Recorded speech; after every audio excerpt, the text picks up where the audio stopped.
नमस्कार. Kitchen queens मध्ये तुमच्या सगळ्यांचं खूप खूप स्वागत. अमृता, दिवाळी फराळ म्हटलं ना की प्रत्येकाची एक काही ना काहीतरी आठवण असते.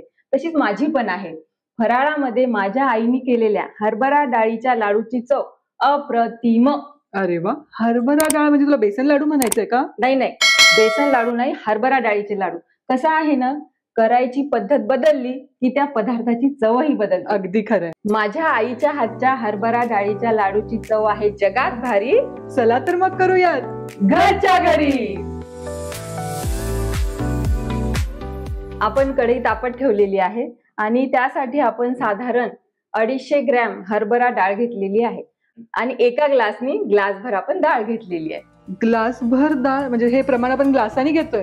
हे बघ अमृता, माझी आई ग्लासने घेत होती म्हणून मी पण ग्लासने घेतली. अच्छा. इथे आपण 1 ग्लासभर डाळ घेतलेली आहे. आता ही छान आपल्याला लो फ्लेम वरती ही डाळ साधारणपणे 10 ते 15 मिनिटं भाजून घ्यायची आहे. डाळ आपली छान गुलाबी रंगावरती भाजून घेतलेली आहे. लाडूचा जो रंग आहे तो चेंज नाही होणार, छान पिवळसर रंग येईल. आणि डाळ भाजली की नाही हे बघा, आवाज कसा येतोय डाळीचा. आवाज आला की समजायचं आपली डाळ भाजली गेली आहे. आपली जी डाळ आहे ती छान गुलाबी रंगावरती भाजून झालेली आहे. आपण ती थोडी गार करून घेणार आहोत. आपली जी डाळ आहे ती बऱ्यापैकी गार झालेली आहे.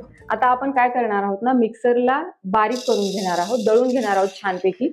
एकदम पावडर नाही करून घ्यायचा आहे, थोडासा दाणा दाणा राहिला पाहिजे, रवाळ बारीक. आता जी आपली डाळ आहे ती आपण मिक्सरला दळून घेणार आहोत. आपली जी डाळ आहे ती आपण छान बारीक दळून घेतलेली आहे. ती एका भांड्यात काढून घेऊयात. बघ अमृता, एकदम बारीक पावडर नाही आहे, थोडीशी रवाळ आहे. हो, मला वाटतं ते खाताना छान लागेल जे रवाळ आपण ठेवलंय. खरंय, चिपकणार नाही. हो, ज्या ग्लासनी आपण डाळ घेतली होती त्याच ग्लासनी आपण साखर घेणार आहोत. अच्छा.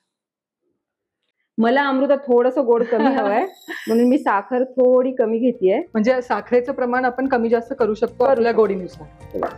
हे बघा, इथे साखर मी थोडी कमी घेतलेली आहे आणि डाळ जी आहे ती ग्लास भर घेतली होती. आता आपण ही जी साखर आहे ह्याची पण आपण पिठी करून घेणार आहोत.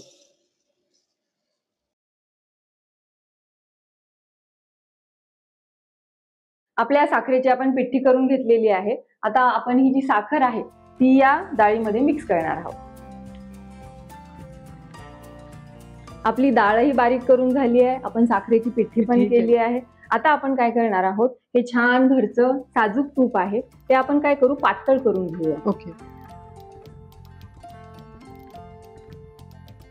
आपलं जे तूप आहे ते छान पातळ झालेलं आहे. गरम, जास्त कडकडीत गरम नाही करायचंय, बस थोडंसं कोमट करून घ्यायचंय. जो सुकामेवा घेतलेला आहे त्यामध्ये मी काजू, बदाम, पिस्ता आणि 3-4 वेलची घेतलेल्या आहेत आणि ह्याची भरड केली आहे. ही भरड आपण याच्यामध्ये घालणार आहोत. अच्छा, आपण ही जाडसर भरड केलेली आहे. हो, जाडसर आहे कारण मग ते छान लागतं दाताखाली आल्यावरती. बरोबर. आणि आता आपण हे जे तूप आहे ते जसं लागेल तसं टाकून ते मिक्स करणार आहोत. अमृता, टाक. मी टाकतो. हे सगळ्यात अगोदर मिक्स करून घ्या व्यवस्थित. अच्छा. आणि जसं लागेल तसं तूप घालायचं. अमृता, आता हा चमचा बाजूला ठेवायचा. खरी चव हाताची. आणि हाताने कसं होतं, जरा छान व्यवस्थित मिक्स केलं जातं आणि एक मला असं वाटतं तुपाचा पण अंदाज येऊन जाईल. हो, हे बघा छान मिळून आलेलं आहे.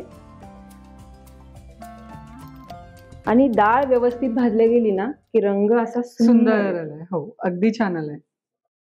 छान मिक्स करून झालेलं आहे. एक 10 मिनिटं आपण काय करणार आहोत, ते सगळं मिळून यायला राहू देऊ, म्हणजे लाडू आपले छान बांधले जातील. आपलं जे सारण आहे ते छान मिळून आलेलं आहे. बघ, तूप सगळं सारणाने पिऊन घेतलाय आणि आता याचे मस्त लाडू करूयात आपण. येस.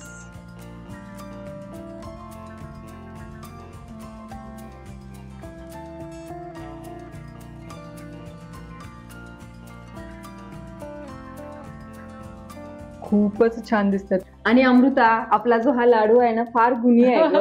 अजिबात फसत नाही, बसणार नाही आणि झोपला पण नाही. आणि कधी असं वाटलं की तूप थोडं जास्त झालंय, थोडं फॅन खाली 10 मिनिटं ठेवा, सगळं तूप मिळून येईल. आता आपण काय करूया, सजावटीसाठी ह्याच्यावरती छान हिरवागार पिस्ता लावूया. अमृता, आजही इतक्या वर्षानंतर हे लाडू केले ना की माझं मन भरकन उडून माझ्या विदर्भातल्या माहेरी जातं. खरंय अगदी. तुमचाही असा कोणता आठवणीतला दिवाळीतला पदार्थ असेल तर कमेंट बॉक्समध्ये नक्की सांगा. आणि आमच्या चॅनलला लाईक, शेअर आणि सबस्क्राईब करायला विसरू नका हा. आणि पाहत रहा किचन क्वीन्स.